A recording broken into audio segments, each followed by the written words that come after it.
and welcome to Critical ReRoll, the show where a bunch of nerdy-ass fans talk about a show in which nerdy-ass voice actors play Dungeons and Dragons. This is episode 80, where we discuss episodes 109 and 110 of Critical Role. Kinda? I'm your host, Herky Bidet. As you guys who are watching this live can see, today with me, I only have one other host, and that is Mr. Matt Abernathy. Hello. We are going to do things a little differently, and we don't have any other hosts or anything. We don't have any specific guests, but we kind of thought it might be interesting to have some fans hop in and out if they want to. I don't know if that's going to happen, but I thought that would be pretty cool. Yeah, I mean, it's something new that we came together with last minute. How we do. Yeah, all of this is done last minute, so we're super sorry for the lateness of the live show, the lateness of the actual upload. We're going to try to get it up as soon as possible before the show tomorrow, but with us having a little bit of trouble getting things together after Gen Con, and then hosts not being around, and then an actual episode off for Critical Role, we thought it'd be nice to maybe do a live show that kind of encompasses a little bit of what's happened over the past couple of weeks. True that. Did you have opening things you wanted to go through quick? Well, the first thing I wanted to mention in the same vein of the whole show status thing is that we might not be doing this as a regular thing weekly as this show once was. We've had some trouble recently between all of us hosts in honestly just having the time in making this come together the way we would like it to. Adult life has been getting in the way for a lot of us recently. So, we will not be guaranteeing a show for the next couple of weeks. We may have one here and there when we can, but the only thing we can definitely guarantee is that we will have another probably live episode once the current arc actually ends. Kind of have a big discussion of the whole freaking finale, but for the next couple of weeks, you guys are going to have to bear with us, and we definitely apologize, but things might get a little rocky and sporadic. Yeah, so I'm going to do the episode next week, and then after that, we're really going to have to play it by ear. It's just, it's getting a lot harder to schedule everybody, and we keep having hosts having to leave. Which looks, I mean, it's cool. It happens. None of this is this is all volunteer stuff. But yeah, it was a lot of fun while we did it. Yeah, I mean, it's not over. We're just adult people with adult lives, and the time we put into this show is not something that we really are able to do at the moment consistently. Yeah, starting out, I was like, oh, this will be a fun little commitment. Then became just a regular commitment, and then oh my god, what did I commit to? And then, I mean, I'm having fun, but at what cost? And that cost was my sanity. I don't think you had that to begin with. I had very little. You couldn't even notice. Yeah, I definitely didn't. So, part of the reason why we were late is because the Wednesday Club just dropped a bomb on us, and that is that the Critical Role comic book is coming out in 2 weeks from today, I believe, September 20th. The first episode drops. Yeah, and I did not get to hear the entire announcement because we were busy setting this up. But as far as I know, it's just the first book, which has a pretty dope cover. You should check it out on the internet. I'm sure if you're listening to this, you've probably already seen it. But I think it's going to be digital only for now, and then print maybe in the spring. That sounds like something they would have said. It's done by Dark Horse Comics. You'll be able to, I guess, pre-order it and also get it on Comixology right off the bat as soon as it releases on that day. I love that it's being done by Dark Horse because they are my favorite comic book publisher. It's not super surprising. They've done other similar things. They do the D&D official books. They do, yes. Yeah, and I freaking love Dark Horse. So I would have bought it no matter who did it. But I like that my money is going to them. And it's not confirmed, but my theory is this first one just has to do with the twins, because that is all we have seen art-wise, and they're the cover, and it's a really good cover. artist. What's her name? Hold on. She's right here. Olivia Sampson. Check her out at Fire Stash on Twitter. Yeah, Really amazing artist. I agree. As you should. It was not up for debate. I am Matt. You agree with me. That's how it works. That's not always true. It is because I'm going to say, hey, did you have a good time at Gen Con? No, I had an awful time at Gen Oh, Con, Matt. damn it. You've foiled my plan. No, you're wrong. I'm wrong. I lied. I had a great time at Gen Con. It is maybe the most fun I've ever had at any convention, and I've been at this point maybe like 40 in my life. Oh, dang. I've been to like 4. Yeah, I mean, I'm going to 11 this year alone, but Gen Con was so much fun. Oh my God. I want it to happen again tomorrow, right now. I'm so tired of traveling. Me I too. didn't even travel that much. I mean, I did get stuck once, but that was that. I just got home from traveling 2 days ago. Not even 2 days Yeah. ago. But so Gen Con, what were kind of your highlights for that? Literally all of it. Everything. Um, Cool. I'm gonna yes. expand on one. Well, yeah, go One of ahead. the main ones. Yeah, one of the main ones. There was a GM Improv panel that was a lot of fun. It was hosted by Open Legend.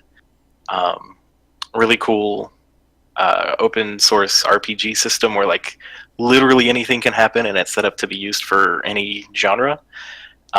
We got to play a game. It was a lot of fun. But they did a improv panel with Matt Satine, um, Ryan Chappels from Open Legend, Brian Feister. It is Feister or Feaster? I believe it's Feaster. Brian Feaster, he's the guy who created Open Legend. You've also got Andrew Armstrong from Dawnforged Cast. Um, you've got Shanna Germain from Monty Cook Games. I think that's it. Did I say everybody? There's 6 people. I think that's it.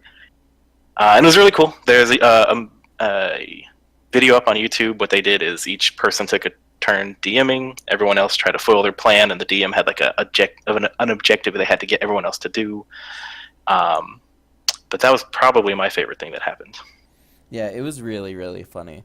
I know it doesn't sound like a lot when we're describing it, but when people are like given characters that they have to play right on the spot, and then the DM has to just like GM a scenario right on the spot too, without having any prior knowledge. And when you've got such talented people up there, it makes things pretty entertaining.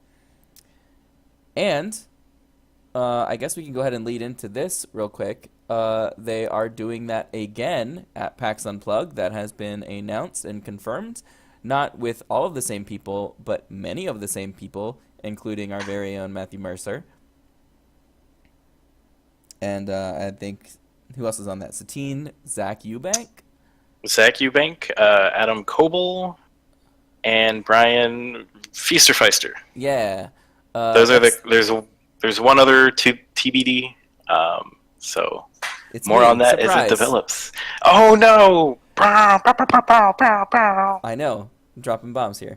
But no, so everyone who is coming to PAX Unplugged, I know there are a ton of you now who listen to the show and watch Critical Role, and that is awesome. I am so excited.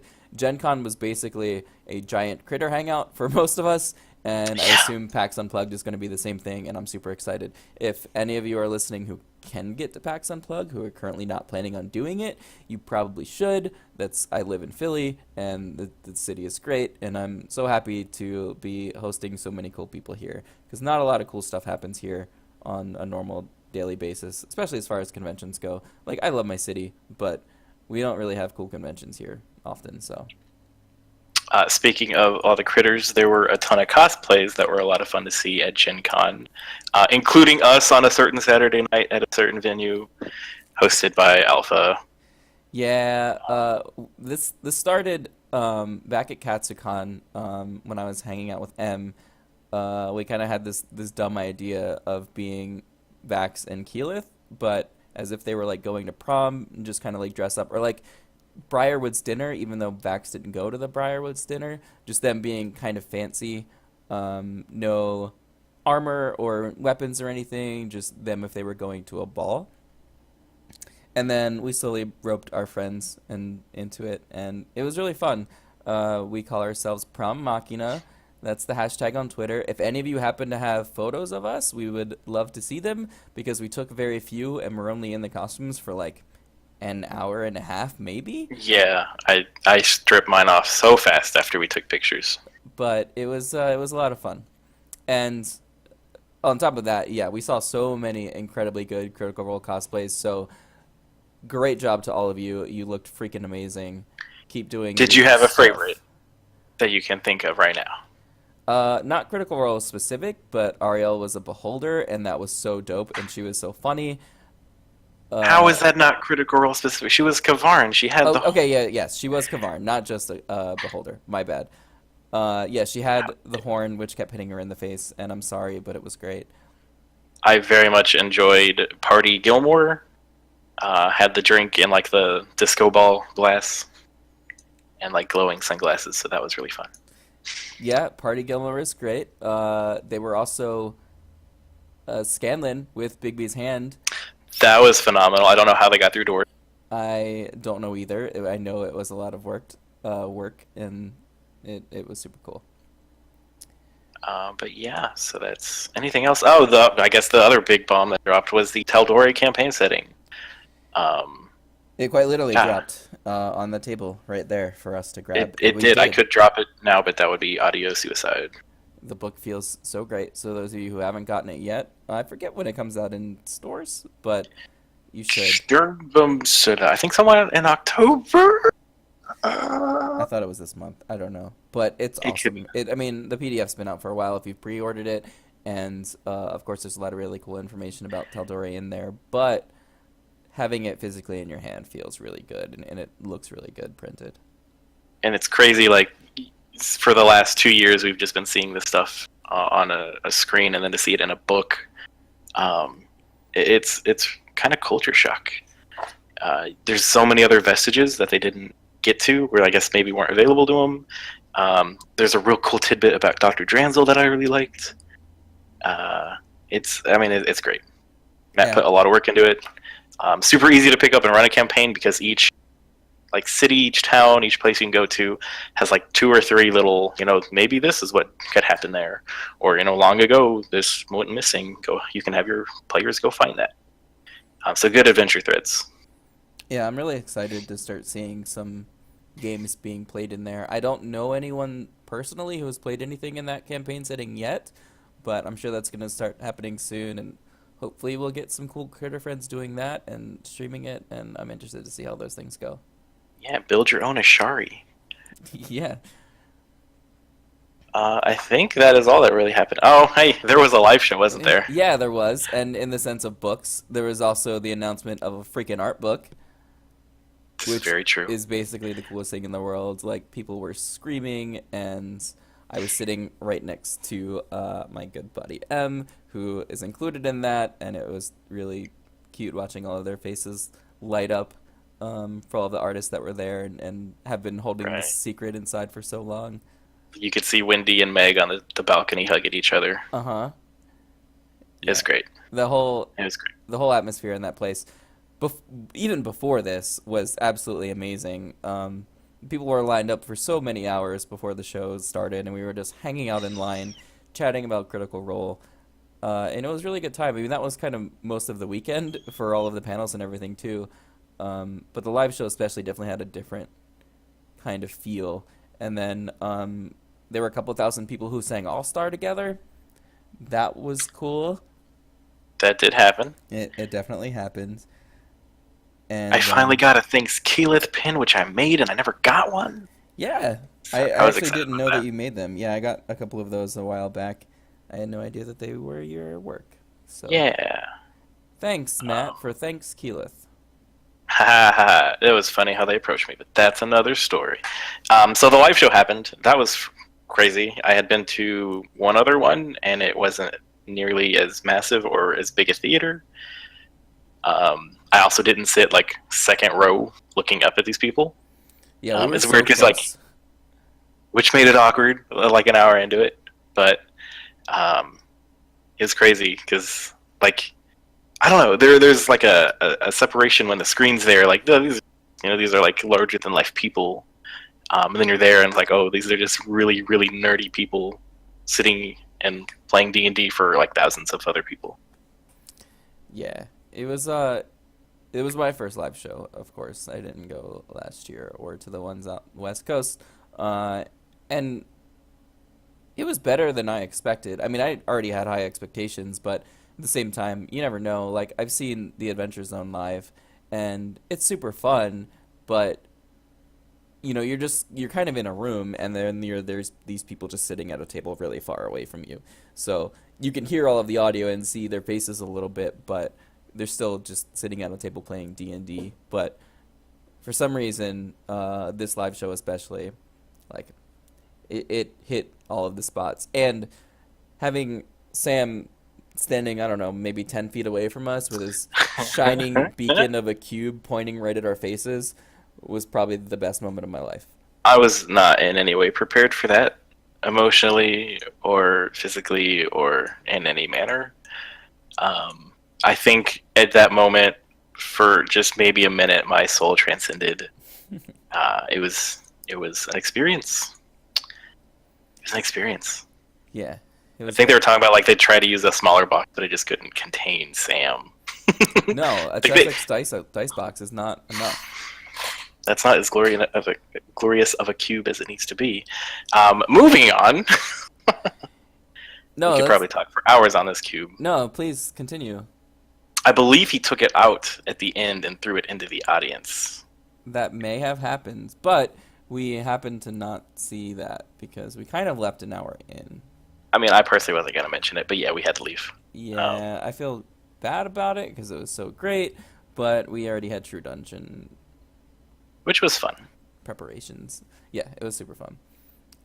But yes, so now that we've talked for about 17 minutes about our life at Gen Con, let's talk about the episode a little bit. We're going to be real. We haven't done a lot of preparation as far as the episodes go, so this is just going to be a little loose. Super loose, and if you want to like jump in and kind of wrangle the discussion back to where it should be, there's a little link in the chat. Hop in our Discord, talk to us. Yeah, or just chat with Save us via text, either in Twitch or Discord. If you have anything that you would like to mention or talk about, or something that we missed or whatever, we're open to all of that. So, everything that we saw, basically, at the live show ourselves, just had to do with Scanlan's little 1 hour love fling with Percival. Yep, and I'm so glad we stayed for what we saw. It was so good. My face hurt so much from laughing during this 1 hour. It was just nonstop. So the way that happened, it's always funny. So Sam as Tyrion gave Liam as Vex a item a while back, and he did this in response to them pranking each other, and no one knew what it was. Everyone was assuming it was Sovereign Glue. I know that's what I thought. So like, you stick something on it, you cannot unstick it ever unless you have the solvent or oil of etherealness. But this episode, Liam decided that they were going to use it on Sam. He and Travis, I guess I can use character names, Vax and Grog, we're going to use it on Scanlan. Yeah, I think we know who the characters are.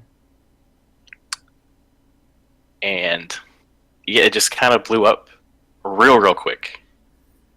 And they're great at playing off each other. So Liam and Travis have their little conversation of like, let's, corner him, get it in his drink, blah, blah, blah, blah, blah. They shake on it. The pact is sealed there. And then they shift over to the rest of the group, and Sam's immediately like, I'm so glad you guys accepted me back into the group. Made me feel like we're family again. No one would ever do anything to break that trust. And then Laura kept it going with, oh, yeah, it's great to have you back, Scanlan. We love you. And he's like, I love you too, but not in a weird way.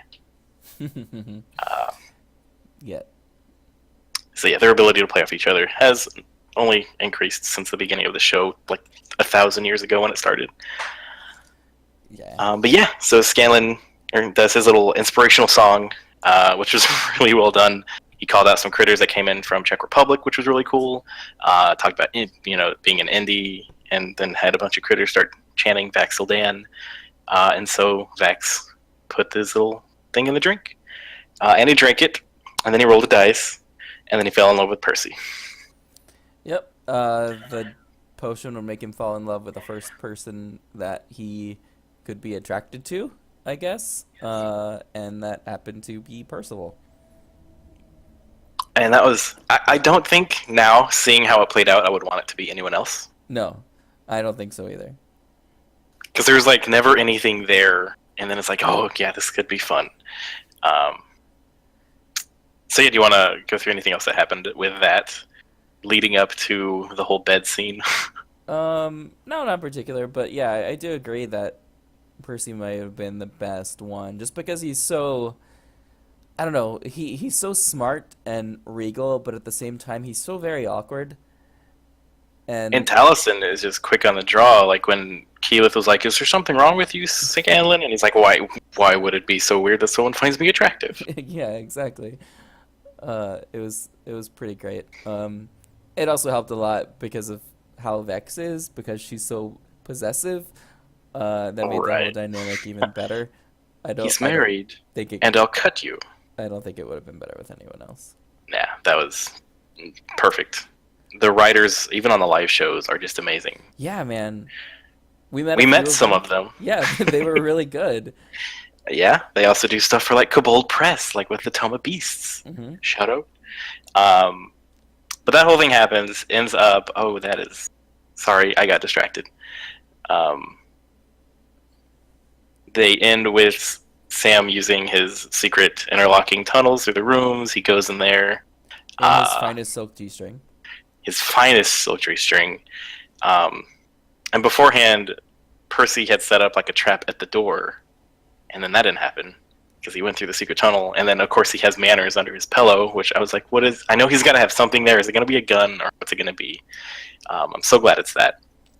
Yep. And then, I mean, do we have to say what he did in his pants? I guess I kind of already hinted on to it. I'm going to actually say it.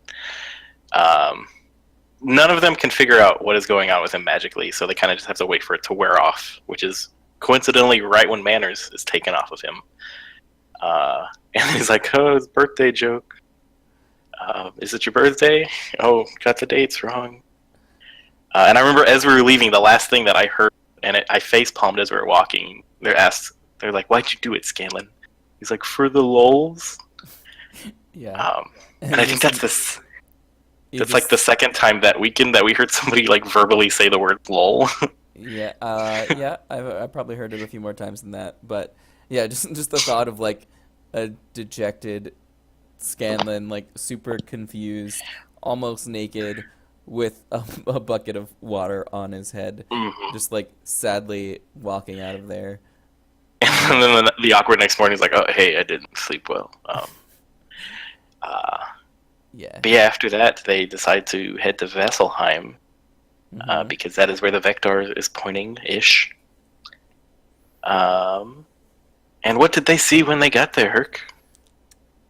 They saw the sky that was gray with a divine darkness, and the city preparing for war. Yeah, they walk around. They see some old guy riding the Vecna on their house. They put a stop to that. Crowd cheered because that's what crowds do at live shows. Then they head over to find Pike, who is not there. She's instead at the place. The I don't remember what the- sanctuary. That's the place. Thank you. Uh-huh. And so they all start talking there. There's a couple people. There's the head of Vasselheim, whose name escapes me again. Earthbreaker Grun was there. I have in my notes magic person from Wildmount. I don't think that's right. No, I don't know what that means. Well, there was someone there from Wildmount who's like, "I'm not going to get involved in proof." Kind of like the Ministry of Magic when He Who Must Not Be Named returned. Right. And then Jamansa Ord was there, which everyone was like super impressed with because like they could totally use a brass dragon like all the time. Yeah, it also just feels like I don't know. They're trying to summon Captain Planet or something, or Jamon like is Captain Planet Yeah, because like I'm it's got all these still like cool people just like hanging out together, and then Jamon just like comes up from the back and is like, "Hey, I'm here." Also, right. everybody just loves Jamon so hard because they're awesome. They're the best. I apologize if I've misgendered them because I probably will, and I apologize. I will get better. Um, Midway through the conversation, there's a spark of blue energy, and you've got the two other greatest people, Taldore, Kima, and Alora show up, Yeah, um, which was awesome. I like. It's funny seeing the crowd cheer for people. it's funny hearing the crowd cheer for Matt, and then Matt, and then Matt. And Matt, and he had like a 15-minute monologue with himself, Uh-huh. which I think only he can pull off that well. Uh, but yeah, so they all start talking, comparing notes. Like, we know where he is. Do you guys have any information? Um, and that's when guy whose name escapes me has a ring, walks over to Vex. Well, walks over to the group, and Vex accepts it. Gives them a ring, says it'll shield you from like divination, scrying magics. Um, doesn't let on that it needs to be attuned, which was the best thing, because at the end of the conversation, when they're like, okay, there's two places that we could go. One is over here where there's a magic mud that can heal you, but monsters found it, so it's kind of not a safe place. And then you could go over here where there's a civilization of gnomes that are basically cannibals. Vord, something. High Bearer Vord, probably. I'm Yes. watching chat now, too. Yes. I didn't want to interrupt you because you were going, but yes, it is Ford. Continue. No, that's why we have chat. This is why we do live things. Hey, if either of you guys want to jump the Discord chat link. But yeah, so they get these two locations. There's a secret whisper to, I think, Sam and also Percy. I'm sorry, Scanlan and Percy. Names, I know them. I'm not. I've seen this show before. Yeah, and then Vecna shows his face and his voice, and everyone in the audience kind of like, did we boo? Did they boo? I remember watching it. Probably. I feel like I would have. I feel like I would have booed if we got to stave. I mean, it's a crowd. I think they're gonna boo.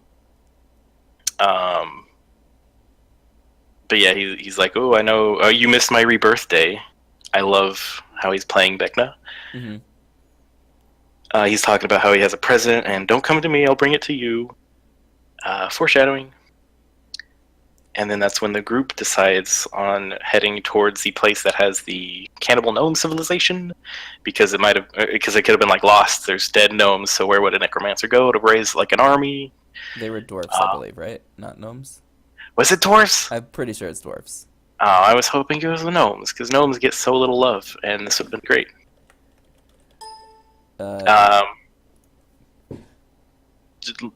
Vertically challenged folk in Dungeons Dragons Land. Yeah. So they all head there. It was dwarves. Totes dwarves. Thank you. Thanks for telling me earlier, everyone. Uh-huh. They all shoot up that way. It's really a cool scene that Matt describes with all the druids opening up portals and trees and everyone kind of just emerging. And then they scry on Delilah, who, being the B word that she is, denies it.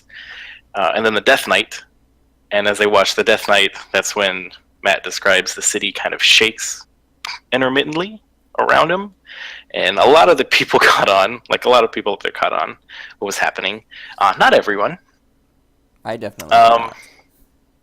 Oh, I did as soon as, like, I think it was Travis. Travis caught on super quick. And I think it was Taliesin that was like, oh no. Which is always a sign of, like, I know what's happening. They start flying because Grog, well, it wasn't even Grog, it was Travis at that point. It was like, we could probably jump on a giant dragon and chase it. And because he's like, what else are we going to do? What can this tree tell me about this land? Kind of poking fun at Kiki's commune with nature. Mm-hmm. But yeah, they start flying. They see a big crater where this civilization used to be, because there was like a sleeping titan, like a dead titan that Scanlan knew about. The civilization was kind of built inside of this dead titan. And then they see giant impressions on the ground that are like 150 to 200 feet. and they're kind of intermittently dispersed, kind of like somebody's walking, and that's when everyone else, except one person, caught on. Jamon was super cool about it. I thought more people would be like, oh, because Jamon and Devosa are like things in Marquette. Like nobody knows Devosa's real existence. They're just like it's the protector of Marquette. I thought that was weird that like he didn't describe anybody reacting to it, but I know he's got other things on his plate. Was there anything you wanted to cut in? I feel like I'm just talking. No, I'm just kind of letting you talk. I mean, that's pretty much what happened. Yeah, I okay. don't think anything else major or important happened. They, There was Kiki's speech, which was great. The setup was amazing because they put Marisha on the spot, and then Scanlan's like, you don't have to go now. You could wait. We could all go before you. And then she grabs the mic and she's like, you know what? It was super inspirational. Even Jamon was inspired, or I guess Devosa at that point. yeah, Turned a big dragon head and was like, that was inspiring. yeah. I guess the only other thing that we missed that is probably pretty relevant is that Jamon gave them 8 superior healing potions before they left. Yeah, That's and I love. super nice and useful. And their reaction was like, oh, shit's about to get real when the game gives you 8 healing potions. Yeah, exactly. Uh, I don't think anything else really special happens until they start to get close, and then Grog starts to feel his knuckles vibrate a little bit, which is pretty Well, cool. it was like mid, like Matt's describing how big the footsteps are placed this way, and then Laura's like, that's it, that's the Titan, that's him. And they're like, yeah, we know. And then she's like, I just got it. It was a long day for everyone. Yeah. But yeah, they get closer, and she does pass without a trace, or tries to. Everyone talks her out of it, and they instead go invisible.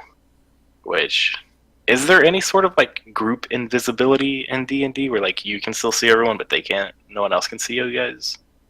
No, I mean, the invisibility spell can be cast on multiple creatures when it's used at a higher level, which is what I assume happened, but there's no way to be invisible to certain people but not others, as far as I know. That could be super useful in Yeah. retrospect. Um, the whole thing, like them having the speech and like talking about, oh god, this is the Titan. I keep laughing about it in my head because they're on the back of this dragon, flying really fast. So like they're having to yell this whole conversation. Yeah, and like Um, hold on for dear life you're right. and also not see Uh, each other. yeah, it was a clusterfuck. We can curse still, right? Yeah, too late now. Yep. So yeah, you want to talk about what happens when they approach? They pretty much approach. There's some gloomstalkers flying around the city as they expect. Of course, we all know at this point that the city of Tharmfala is on top of the Titan, basically where the head would be. Um, and And yeah, that's when they go invisible and fly in. you Um, were saying about Grog's gauntlets. They were formed from the heart of a fallen primordial titan. yeah, Uh, so we didn't really get much follow up on that, but I think we kind of assumed with how it was described that this may have been the Titan that mhm. they came from.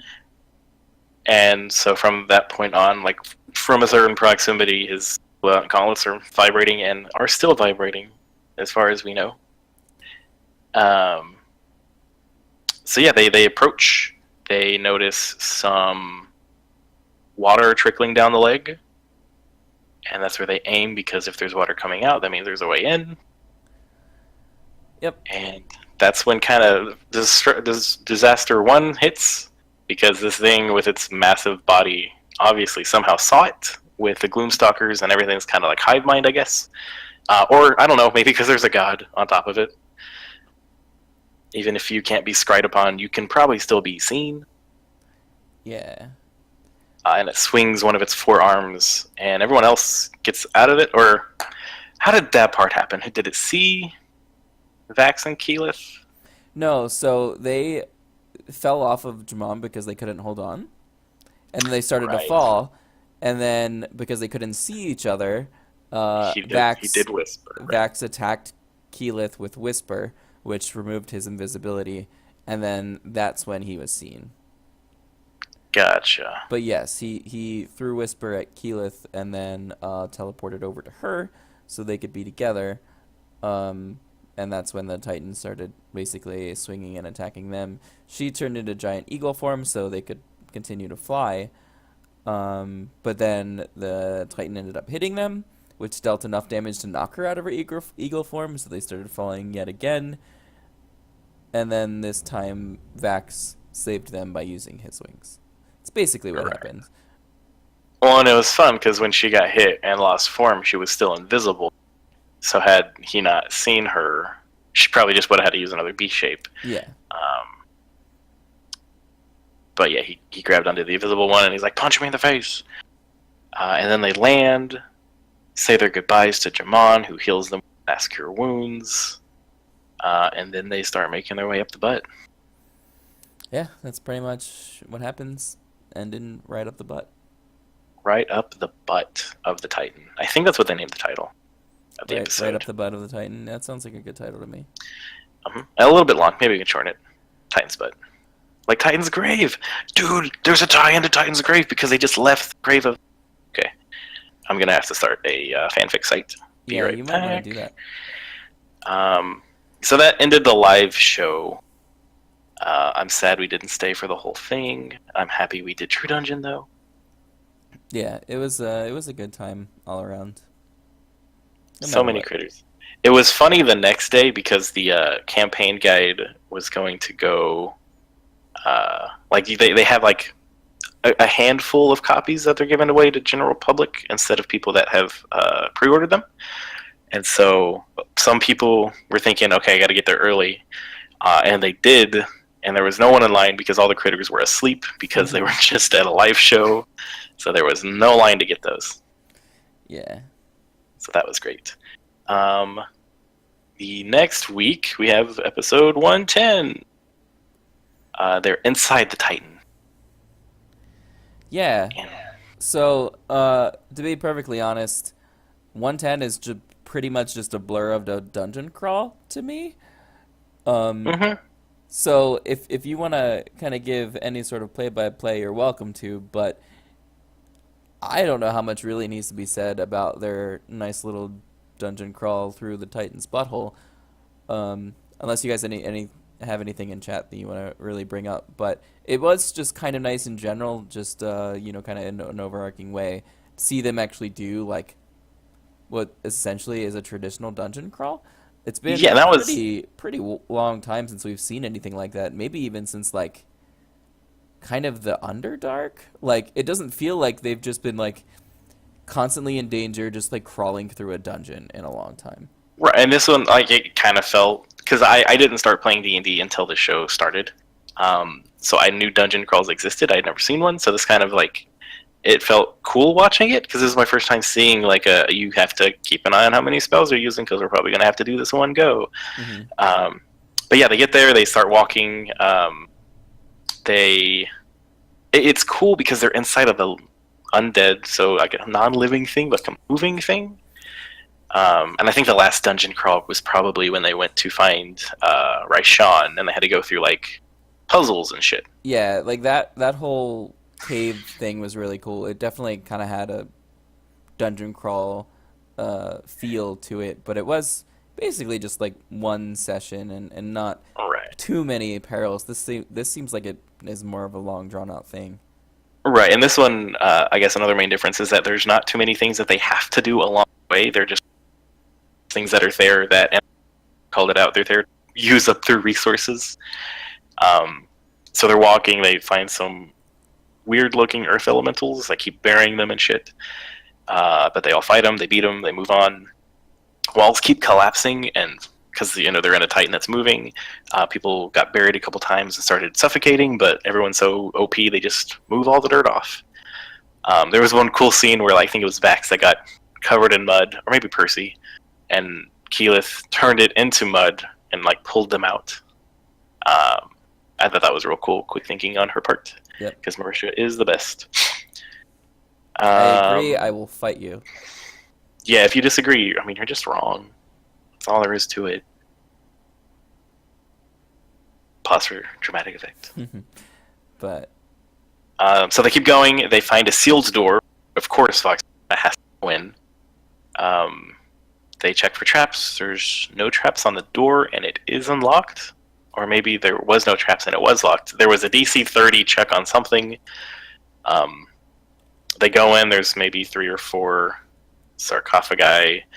Vax opens each one. Everyone kind of backs out of the room. Each one is trapped, but is empty and already pilfered. And Matt describes, he keeps describing all of the little body parts of statues on the floor, which makes sense when he gets to the big door. And there's gas that's let out. And who is it all? It's Percy, Scanlan, Pike, and Vax all have to make a save. I think it's Pike, Scanlan, and Percy that fail. And basically they start petrifying. Scanlan saves Pike with the Greater Restoration. The other turn to stone, but everyone else has Greater Restoration. This part is only important because they find 2 items. They find a belt that's really cool for Percy, and they find a hammer that's really funny for yeah, and petrification is, like, in my opinion, just one of the scariest things in D&D. Because, there's no cure except for that one spell. Yeah, it's basically instant death unless you've got Greater Restoration on hand, and, that's not a spell that most people have. So, whenever anything like that comes up, it's really tense. Not just in this, but, in other games and stuff that I've played, it's real scary. And even before, when they met, Tyriok, when he was frozen by the basilisk, and they Greater Restoration him before putting his arm on, you gotta be super careful with that. Yep. So yeah, they find a belt. Everyone's kind of trying to talk Percy out of putting it on, but it's Percy. He does it. He attunes to it. Later, we find out what it does. I'm probably gonna look up what it does because I forgot. They keep going. They find a river, and there's a Nothic chewing on bones and shit. And before it can say anything, or even we find out it's a Nothic, he's dead. He's just super dead. Everyone kind of gave Liam a little bit of shit for that, which was, it was fun. It was fair. Yeah, but that's what rogues do. Yeah, and you're in a cave, and anything is probably bad because of who's driving it. Exactly.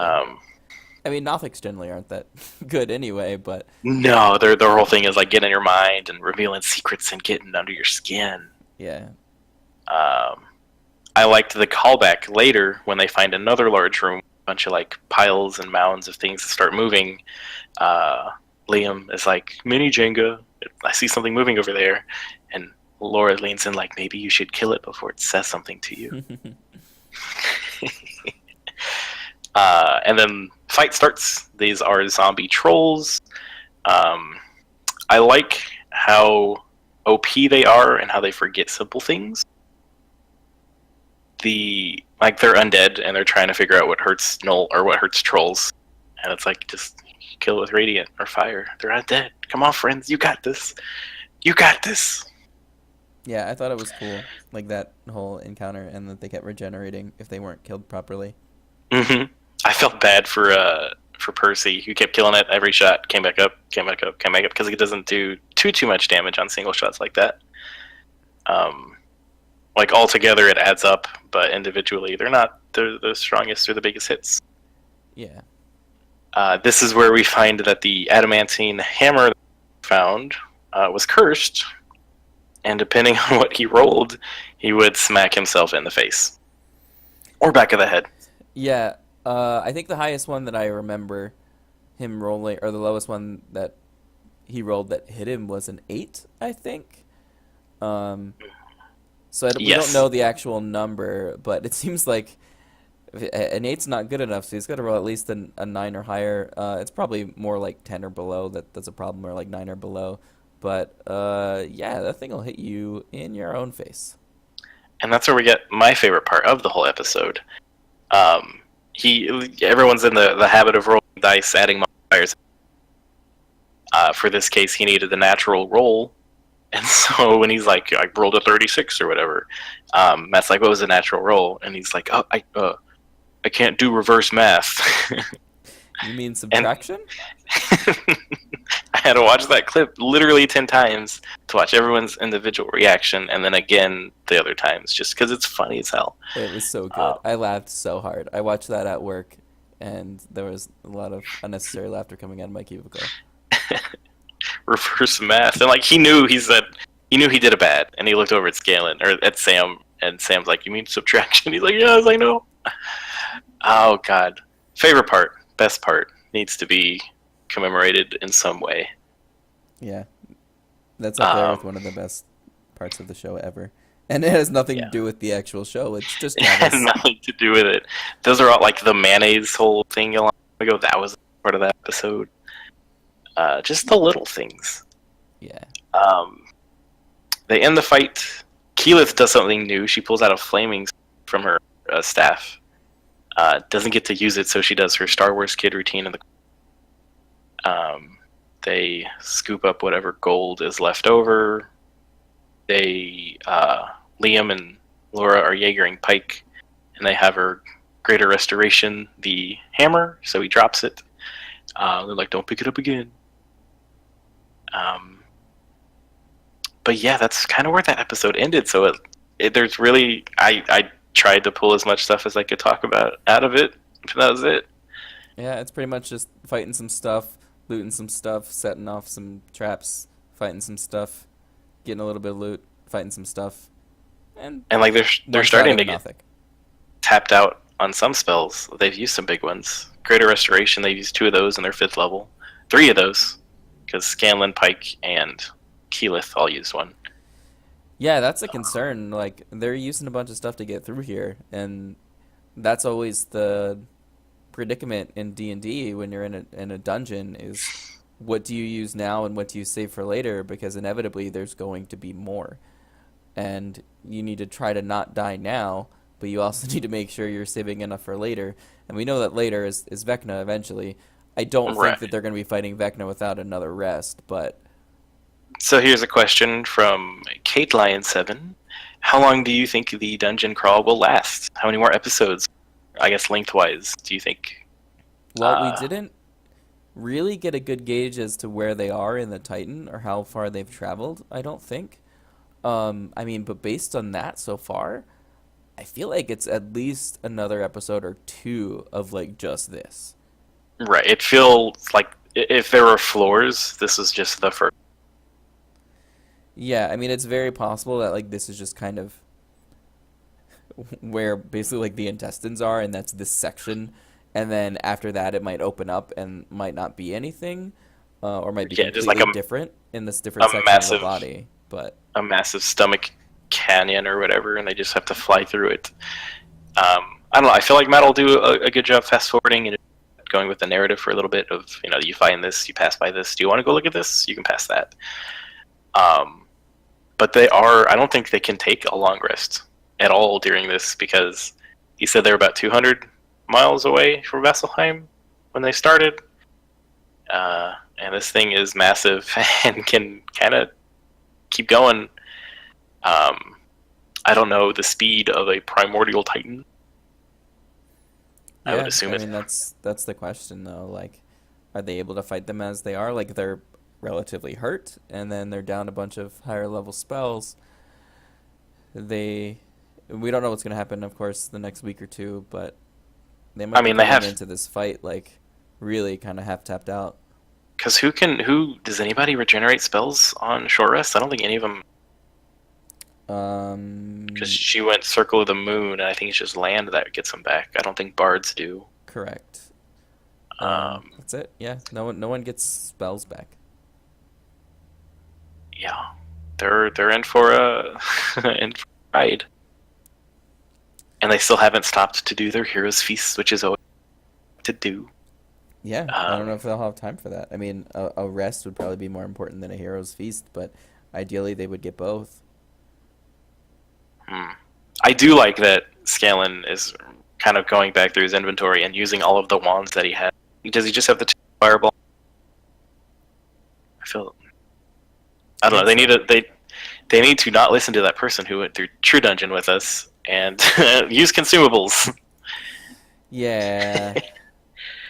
I mean, Also, hi, Captain Talon. they don't know how much. I mean, we don't know how much they really have of those things, but they only have so many.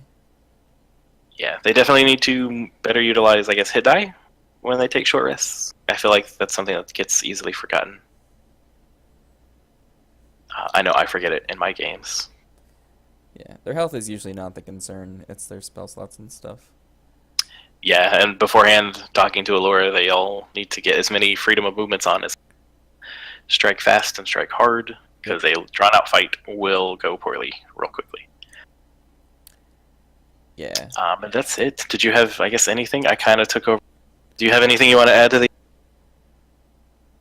No, I mean that's pretty much it. Like I said, it was mostly just a blur of a dungeon crawl to me. The only notes that I had on that episode were already covered by you. Here's a question: who's gonna die? All of them. All of them? You think it's gonna be a TPK? I kind of think it's gonna be a TPK too. Yeah, I don't think they're gonna survive. I mean, I don't know. Like, I feel like the one that would survive I would feel be like they would. Keyleth, and I feel They like would. she would fight to the death. Yeah, I think either none of them make it, or Keyleth and Pike make it, because I don't know if Ashley will be there, so they'll probably do whatever they can to keep the character from dying. True. Yeah, Right, like Fax is already dead. Keyleth is the one who can plane shift, and I feel like she has a lot of tricks up her sleeve to stay alive as far as her wild shape goes and shape change, and then some of her other, spells and stuff. So I feel like, she's always the out for plane shift and whatnot. But Right. Well, they've got like if things get super bad, they've got the whole 1-2 punch of Magic Mansion and Plane Shift, because you're technically in a different plane when you go in there. Magic Mansion takes a minute to cast. Oh, does it really? Yeah. Oh, damn. Yeah, they're screwed. I mean, They should she set could that up plane shift to another beforehand. dimension. Like she could go to Elysium or whatever. Like that's not a huge concern. It's just a matter of her getting there with other people, and I think they're gonna start dropping. Like one or two people are gonna essentially get kind of one hit KO'd, or like power word killed, and Yeah. bad things are going to happen, and there's no way they're going to be able to escape together. And if they don't escape together, I don't know if they're going to escape at all. I don't think Right. Keyleth at this point, and this is completely contradictory to what I said in like the Hell episode, where I said that I think Keyleth would follow through with plane shift even if they left someone behind. I think here, because of the direness of the situation, like it's either they kill Vecna or they lose and everyone's gonna die anyway. Like Right. there's no out, there's no going back and regrouping and trying to figure things out. Like this is literally just it. So I think they're gonna fight to the death, no matter what. And even if they don't win, like narratively, they could at least weaken it so that Vasselheim's force could then take it out. Yeah. Um, I feel like regardless of what happens, Vecna will maybe fall because they're already setting up characters for the next campaign. Yeah. um, But I don't know. I mean, that might be in a couple weeks. We don't know how long this has, but it's gonna be pretty soon, I guess. yeah. So, like we said at the beginning, I will be doing an episode next week, and then after that, we'll be playing it by ear, really softly by ear. Yeah, we don't know Um, how many episodes are left, but it's very likely that after next week's episode, we may not have another episode of Critical Reroll until this arc ends. And then we might do another live thing similar to this, but better planned with more people and guests to have a giant conversation about the push to the end and what happens. mhm. But yeah, I don't have anything else to add or any speculation. I just kind of want to see more Dungeon Crawl, to be honest. It was kind of like a relax. I did fall asleep, but I woke up. Yeah, I mean, I do think that about covers it. We did talk about a lot of other stuff in the beginning. Um, that's not specific to these two episodes, but as far as the episodes go, that's pretty much it. And I think I think we're coming on in almost an hour here. I think that's pretty good chance to wrap up, unless anyone else in the chat has any other questions or anything. Vecna is life? Yes, Vecna is life. No, Vecna is undeath. That's Which is eternal life? life and undeath are not the same thing. Depends on how you look at it. If you look at it through Vecna's good eye. I guess that's literally one way to look at it. Yep. Let's see. Campaign guide. I don't know if they're gonna make them, I guess, purchasable, but apparently a lot of people didn't like that it was from Scanlan's perspective, the cover art. So they've made vinyl Scanlan stickers to put on the thing if you want to. If you haven't seen, I think Matt posted a picture of them a while ago. If they make those purchasable, buy them, put them on everything, because it'll be great. Yeah, unfortunately, they didn't get to Gen Con quickly enough for us to actually physically get them. But I'm waiting for mine, and I'm excited for it. Let's see, what's in this campaign guide? There's one of my new favorite goblins that I'm going to use in games. It's the Ravager Stabby Stabber. Sounds beautiful. Yeah, basically it has a stabbing frenzy where it'll keep rolling, and as long as it hits, it keeps making the same attack infinitely. As long as it hits. It's pretty cool. Yep. There's some other vestiges. There's the Condemner, which is like a crossbow. Super cool. I don't want to give too much away. Go buy the book when it comes out. The Armor of the Valiant Soul. Or yeah, you can get it now as a PDF. Yeah, Matt. We've all had it for over a month. Well, not everybody. Just saying. I like how he kind of explains the difference between Exalted and Awakened. Yeah, that's really cool. Kind of like helps us understand, like the Titanstone Knuckles. Ooh, are they already Exalted or not? You'll find out. They are. Spoiler.